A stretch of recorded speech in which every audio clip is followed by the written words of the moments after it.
সীমার ধাক্কা দিয়ে জমিনে ফালাইয়া বুকের উপর চড়ে বসছে। হুসাইন বলেন, সীমার রে, আমার নানা বলেছে রে কারবালায় শহীদ হব, আমার নানার উম্মতের মুক্তি পাবো। সীমার, আজকে জুমার দিন আমারে 2 রাকাত জুমার নামাজ পড়ার সুযোগ দে। ও নবীর উম্মতেরা, নবীর আশিকেরা, হুসাইনের আশিকেরা গো, এই 2 রাকাত নামাজ জুমার নামাজ ছাইরো না, আমার নবীর শাফায়াত নসিব হবে না। রক্তে লাল হইয়া যদি হুসাইন 2 রাকাত জুমার নামাজ পড়তে পারে গো, আজকাল থেকে কথা দিতে হবে জীবনে কোনদিন জুমার নামাজ ছাড়তে পারবা না। জুমার নামাজ আদায় করতে সময়টুকুন দিলে নামাজ শুরু করে দিলেন।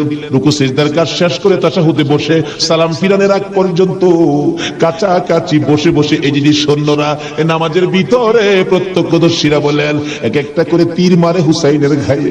ডান দিক দিয়ে যদি তীরটা মারতো, বাম দিক দিয়ে বেরিয়ে যাইত, সামনে দিয়া মারলে পিছন দিয়া বেরিয়ে যায়। এই কিসিমের তীর গো, নামাজের ভিতরে বাহুতুরটা তীর লাগাইছে। হুসাইন সালামটা ফিরাইয়া নানা গো কইয়া কালতে কালতে জমিনে গড়াগড়ি শুরু করে দিলে। নিষ্ঠুর পাষাণ এই যদি সৈন্যের সীমার গলা কাইটা মাথা আলাদা করে নিয়ে গেছে। হুসাইন শহীদ হয়ে যায়। ওদিকে দিয়ে ডাকতেছে। মুহররমের 10 তারিখ সন্ধ্যা যখন হয়ে গেল, উম্মে সালমা বলেন, আমি মাগরিবের পর থেকে শুনতেছি নবীর রওজার চারপাশে কে যেন হাউ মাউ করে কাঁদতেছে। মনে বড় অশান্তি, কিসের কান্দার আওয়াজ? দৌড়ায় যাইলাম, যাইয়া দেখি কোনো মানুষ দেখি না, কে যেন কান্দে। এশারের নামাজ পড়ে আমি উম্মে সালমা ঘুমের ঘরে ঘুমিয়ে গেলাম। এমন সময় দেখি আল্লাহর বন্ধু কাঁদতে কাঁদতে কোত্থেকে যেন আসতেছে। কাছাকাছি আসার পরে দেখি আবার রাসূলের গায়ে রক্ত মাখা মাটি দেখা যায়। উম্মে সালমা বলেন, হুজুর কেন কান্দেন রক্ত মাখা মাটি শরীরে লইয়া? আমার নবী বলেন, উম্মে সালমা রে, বোতলের মাটির দিকে তাকাইয়া দেখ, বোতলের মাটির অবস্থাগুলো দেখ। উম্মে সালমা বলেন, তাকাইয়া দেখি বোতলের মাটি লাল হয়ে গেছে। আমার রাসূল বলেন, উম্মে সালমা রে, আমার হুসাইন কারবালায় নাই রে, কারবালায় না। উম্মে সালমা বলেন, প্রশ্ন করলাম, ইয়া রাসূলুল্লাহ, হুসাইন তো কারবালায় শহীদ, আপনার রওজার পাশে কাঁদলো কে জানতে চাই। আমার নবী বলেন, আরে উম্মে সালমা, আমার হুসাইন যখন কারবালার জমিনে তীরের আঘাতে নানা কইয়া ডাক মারছে রে, আমি নবীর রওজার থেকে বাহির হইয়া দৌড় মারছি।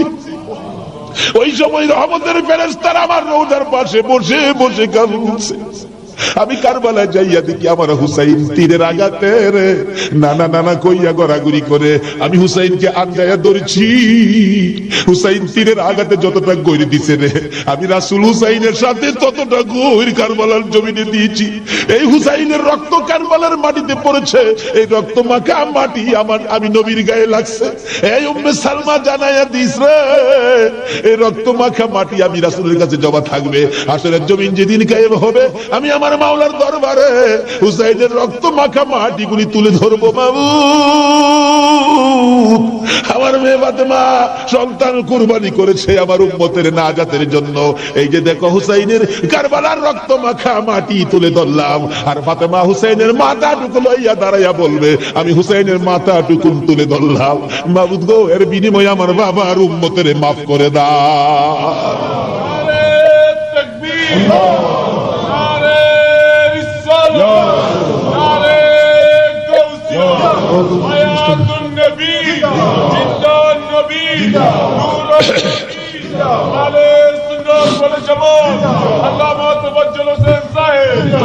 ভাই সাহেব, এই যদি হয় হুসাইনের রক্ত আমাদের নাজাত, এই যদি হয় ফাতেমার সন্তান কুরবানি করে আমাদের জন্য, রাসূল যদি এত কষ্ট করে আমাদের জন্য, এই আহলে বায়তের মহব্বত আমাদের কাছে থাকা দরকার আছে কিনা বলুন তো? তাদের আলোচনা তাদের জীবনে আমাদের প্রত্যেকের অন্তরে রাখা দরকার আছে কিনা বলুন তো? আল্লাহ আমাদেরকে আজকের মাহফিলে সেই বুঝটুকুন দান করে দেখ, সকলে বলুন আমিন। আসুন আজকে দোয়া হবে। এই মাহফিলের আয়োজন যারা করেছেন, এই ব্যবসায়ী ভাইদের ব্যবসায়ী যেন আল্লাহ বরকত দেন। খাস করে শুনলাম যে তারা সংগঠন করে এই মাহফিলের জন্য 3 টাকা করে রুজ জমা করে এই কষ্ট করে হুসাইনের প্রেম ভালোবাসা, নবীর প্রেম ভালোবাসার পরিচয় দিয়েছেন।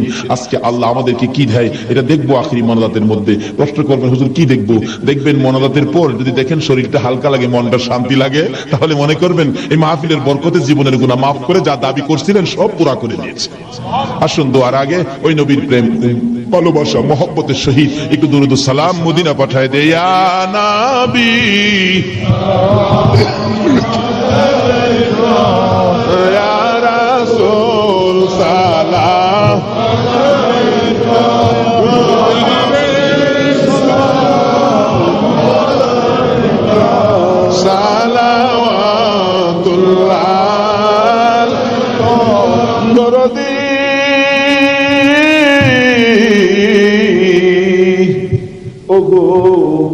উম্মতের দরদি মায়ার নবী দয়ার নবী গো মরণে আপনি আসিয়েন কবরে আপনি থাকিয়েন হাসরে উম্মত বলিয়েন হাউজে কৌসার পিলায়েন ইয়া নবী সালাম আলাইকা ইয়া রাসূল সালাম আলাইকা ইয়া হাবিব সালাম আলাইকা সালাওয়াতুল্লাহ কান্দারি ওগো উম্মতের কান্দারি গুনাহগারের বন্ধু দয়ার নবী মায়ার নবী ও উম্মতের কান্দারি ওদের জমিনে আমার নবীকে যখন দুই খান দান দান মুবারক ভেঙে দিল মাথা লোহার টুপি ভেঙে টুকরা করে মাথার ভিতরে ঢুকাইয়া আমার নবী বেহুশ হইয়া যখন পড়ে যায় জিবরাইল আমার নবীকে দুই হাতে উঠাইয়া উহুদ পাহাড়ের মাঝামাঝি একটা পাথরের কাছে যাইয়া ডাকতেছে উহুদের পাথর রে দেখ যেই নবী না হইলে তুই হতে না আমি হইতাম না কোন কায়নাতের কিছু হতো না এই নবীকে মারতে মারতে বেহুশ করেছে একটু বিছানার ব্যবস্থা করে দে আল্লাহর বন্ধুকে শুয়াইয়া রাখি জিবরাইল বলেন ডাক দেওয়ার সঙ্গে সঙ্গে দেখি পাথর ফাইটা তুলার মতো নরম বিছানা হয়ে যায় আমার নবীকে শুয়াইয়া জিবরাইল মাথার পাশে বসে বসে ডাকতেছে ইয়া রাসূলুল্লাহ দাঁত ভেঙে গেছে ব্যথা কেমন লাগে বলুন না হুজুর গো মাথা ভেঙে গেছে ব্যথা কেমন লাগে বলুন না আমার নবী ডাকতেছে জিবরাইল দাঁত ভাঙ্গা ব্যথা কেমন জিগাইলি মাথা ভাঙ্গা ব্যথা কেমন জিগাইলি রে আমার উম্মতের ব্যথা কেমন জিগাইলি না ও দয়ার নবী মায়ার নবী 63 বছর কাঁদছো তুমি উম্মতি উম্মতি বলিয়া এখনো কান্দিতে আছো মদিনাতে শুইয়া মদিনা রে ও সুন্দর মদিনা মদিনার পাহাড় ও পাহাড় রে তুই কত ভাগ্যবান পাহাড় হইয়া দেখছো আমার দয়াল নবীকে মদিনার হরিণ ও সোনার হরিণ রে ইয়া রাসূল সালাম আলাইকা ইয়া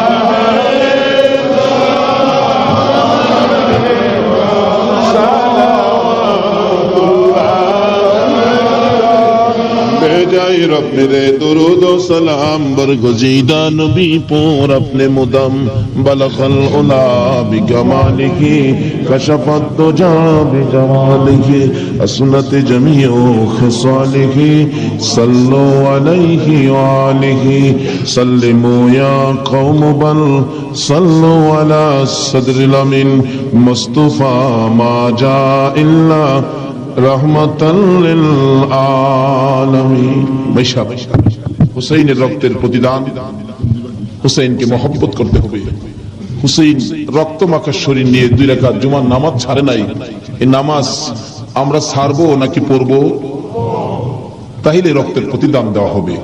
আর প্রত্যেক বছর এই মাহফিলটা আরো গর্জিয়াস করতে হবে, ঘরে ঘরে পৌঁছে দিতে হবে হুসাইনের মহব্বত, আহলে বায়তের মহব্বত, আহলে বায়তের পরিচয়, নবীর প্রেম ঘরে ঘরে পৌঁছে দিতে হবে।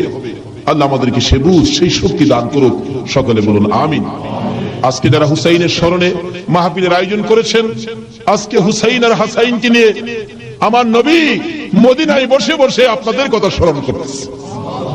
কারণ উম্মতের বিপদে নবীজি সবসময় হাসাইন আর হুসাইনকে ব্যবহার করবেন। ফাজাইলে দুরুদের মধ্যে লেখেন, দুরুদের কিতাবে লেখেন 637 হিজরির এক ঘটনা। এক লোক আরবের মরুভূমি পথ দিয়ে ঘোড়া নিয়ে যাচ্ছেন, হঠাৎ একটা গর্তের মধ্যে ঘোড়ার দুইটা পাও ঢুইকা ঘোড়ার পাও ভাঙ্গিয়া ঘোড়াটা উল্টা পড়ে গেছে। এখন মরুভূমি, কেউ তো খবর জানে না, বিপদের মধ্যে ঘোড়ার পাও ভাঙ্গা যাবে কিভাবে। লোকটা সন্ধ্যা হয়ে গেল, বাঘ ভাল্লুক বেরিয়ে গেছে, তখন সে ভয়ে কাঁদতেছে। এখন ভাবতেছে কানলে তো কাজ হবে না, একটা কিছু করি, কি করব? উম্মতের দরদি দয়ার নবীর শানে দুরুদ সালাম পাঠ করি। দুরুদ সালাম পাঠ করতে করতে চক্ষু বন্ধ করে পাঠ করতেছে, এমন সময় দেখে তিনজন পূর্ণিমার চাঁদের মতো চেহারা আয়েশার সামনে দাঁড়াইছে। চক্ষু খুলে দেখে তিনজন এত সুন্দর চেহারা, অবাক হয়ে গেলেন। দুইজন আয়েশা ঘোড়ার দুইটা পাও চিকিৎসা করতেছেন, পাও দুইটা হাতে ধরার সাথে সাথে ভালো হয়ে গেছে। 637 হিজরির ঘটনা। আর একজন দূরে দাঁড়িয়েছে, ঘোড়ার পাও চিকিৎসা শেষ করে ভালো হলো, ঘোড়াটা হাইটা বুঝাইতেছে আর ভয় পাইছি না, আমি ভালো হয়ে গেছি। তখন ওই লোকটা জিজ্ঞেস করতেছে, নামটা আমার খেয়াল নাই, আপনারা কে? আমার ঘোড়ার পাও ভালো করে দিলেন, আমার এই বিপদে আপনারা আসলেন। দুজন বলতেছেন, আমরা চিনো না, আমরা তো হাসাইন আর হুসাইন। তাই নাকি? ও পাশে দাঁড়িয়েছে উনি, উনি উম্মতের কান্ডারি, গুনাহগারের বন্ধু, বিপদের সাথী মুহাম্মদুর রাসূলুল্লাহ সাল্লাল্লাহু আলাইহি ওয়াসাল্লাম। এই বিপদে আমার নবী দুই নাতিলি আসে উম্মতের বিপদে। আজকে এই হাসাইন আর হুসাইনের কথা আমাদের অন্তরে সব সময় থাকা দরকার আছে কিনা কন্ত? আজকে যারা যে ব্যবসায়ী ভাইয়েরা, কাঁচা বাজারের ভাইয়েরা ওই হাসাইন আর হুসাইনের স্মরণে মাহফিলের আয়োজন করেছেন, আমি বলবো হাসাইন আর হুসাইন আপনাদের বিপদে আপনাদের পাশে আইসা দাঁড়াবে ইনশাআল্লাহ। আল্লাহ আমাদেরকে সেই জায়গায় কবুল করুন, সকলে বলুন আমিন। আজকে পাশে আরো বিরাট বড় মার্কেট, কর্ণফুলী মার্কেট, সকল মার্কেটের ব্যবসায়ী ভাইদেরকে আল্লাহ যেন হেফাজতে রাখেন, ব্যবসায়ী বরকত দেন, নবীর আশিক হুসাইনের মহব্বতী বানান, আহলে বায়াতের পরিচয় বুঝার জানার তৌফিক দান করেন, সেই জন্য দোয়া হবে, সকলে বলুন আমিন। আসুন এখন দোয়া হবে, সকলেই দোয়ায় শরীক হন। দোয়ার মধ্যে দিয়ে দেন, দোয়ার মধ্যে দিয়ে দেন, আল্লাহুম্মা আমিন। ربنا ظلمنا أنفسنا وإن لم تغفر لنا وترحمنا لنكونن من الخاسرين رب ارحمهما كما ربياني صغيرا رب العالمين মুহররমের চাঁদ বিদায় হইয়া যায়, মাবুদ গো, যেই চাঁদে উম্মতের নাজাতের জন্য হুসাইন কারবালায় রক্ত দেয়,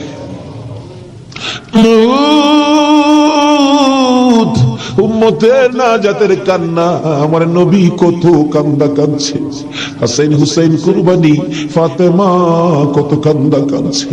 বাবুদ গো, আজকে আহলে বায়াতের স্মরণে এই মাহফিলের আয়োজন, মাহফিলে বসে আমরা যারা হাত বাড়াইছি, মাবুদ রে, কার জীবনে কত গুনাহ তুমি হিসাব জিগাইও না। আজকের জন্য কে নামাজি কে বেনামাজি কাউরে কিছু কইও না গো আল্লাহ। আজকের মাহফিলে কে যুবক কে বুড়া কাউরে কিছু জিগাইও না, মেয়ে পুরুষ কাউরে কিছু কইও না। তুমি আর কিছু দেখো না, তোমার বন্ধুর উম্মত বলে ক্ষমা করে দাও। ক্ষমা যদি না করো, কবে জানি মৌতের চিঠি দিয়ে আজরাইল পাঠিয়ে দাও, কবে জানি বড় বাড়ি বড় ঘর সুন্দর বিছানা থেকে চারজনে দৌড়ে দৌড়ে টাইনা টাইনা বাহির করবে, উঠানের কিনারে পর্দা টানাবে, জীবনের শেষ গোসল করাবে, বড়ি পাতার গরম পানি দিবে, নাকে কানে তুলা লাগাবে রে মাবু, উত্তর দিকে মাথা দিয়ে শুয়াইয়া গোসল করাবে। আদরের ছোট্ট ছেলেটা মার কাছে প্রশ্ন করবে, মা গো, আমাদের বাড়িতে এত মানুষের ভিড় কেন? মা বলবে, তোমার বাবার শেষ বিদায়ের অনুষ্ঠান করতে আসছে। আমার বাবার কি হলো? পর্দার ভিতরে কেন গোসল করে? দৌড়ে যাবে বাচ্চাটা, যাইয়া দেখবে নাকে কানে তুলা লাগাইছে, উত্তর দিকে মাথা দিছে, বড়ি পাতার গরম পানি ডালতেছে, চিৎ করে কাইত করে, বাবা তো কিছু কয় না। মায়ের কাছে যাবে, মা গো, বাবা কি গোসল করে, এই গোসল আর কোনদিন বাবার করতে দেখি নাই। বাবার নাকে কানে কেন গো তুলা লাগাইল? মা টাইনা টাইনা বুকে জড়াবে, আয় আমার বুকে আয়। আজকে যে গোসল তোর বাবা করে রে, এই গোসলের পর বিদায় হবে, তোরা এতিম হইয়া যাবে। মাবুদ, এতিমের ঘটনা বলতে গেলে কলিজা মানে না গো আল্লাহ। আমার বড় ভাই 5টা বাচ্চা এতিম করে কবরে। 4 দিন 5 দিন পর বাড়িতে গেলে যাইয়া দেখি এতিমেরা কি করে। মুরগির বাচ্চা ফেলাইয়া, মুরগি যদি মারা যায়, বাচ্চাগুলো সারাদিন মা মা কইয়া ঘুরে। অন্য মুরগির কাছে মা মনে করে গেলে মুরগি ঠুকুর মাইরা তাড়াইয়া দেয়। এইভাবে মনের দুঃখ লইয়া সারাদিন ঘুরে। সন্ধ্যার সময় ঘরে যাইয়া মুরগির মালিকের কাছে প্রশ্ন রাখে বাচ্চাগুলো টেও টেও করে, ও মালিক, আমরার মা কই? সারাদিন তো মায়ের মুখ দেখলাম না, আজকে আমরা কার গলায় ধরে ঘুমাইব? আমার বাড়িতে এই ঘটনাই ঘটে। অন্য সন্তানের বাবারা মজা নিয়ে যখন বাড়িতে আসে, আমার বাতিজাগুলো দৌড়ায় যায়, তোমার আব্বা এসে মজা লইয়া আবার খালি হাতে ফিরে আসে। আরেকজনের আব্বা আসলে দেখে খালি হাতে ফিরে আসে। বাড়িতে যাইয়া ডাকে, মা গো, আমরা আব্বু কই গেছে গো মা? আমরা আব্বু যে আসে না, আমরা কার গলায় ধরে ঘুমাইব? সবচেয়ে বড় করুণ দৃশ্য, রমজান মাসের শেষ ভাগে কার একটা বাচ্চা ছেলে জানি নতুন জামা পরে হাঁটতেছে। আমার ছোট্ট বাতি যেটা জিগাই, জামা কে কিনে দিছে? আমার আব্বু। ঈদের জামা? হ। তোমার আব্বু আছে? হ। তোমার আব্বুরে বইলো ঈদের জামা কিনা দিবে। আমার বাতি যেটা কান্দে, নাই রে নাই, আমার আব্বু নাই। লোকেরা কয় আমরা বলে এতিম। সন্ধ্যার সময় মার কাছে যাইয়া কাঁদতেছে, তার মা জিগাই কান্দে কেন? জবাব দেন, মা গো, লোকেরা আমরা এতিম কয়, আমরা যে বাবা না, ঈদের জামা কে কিনা দিব?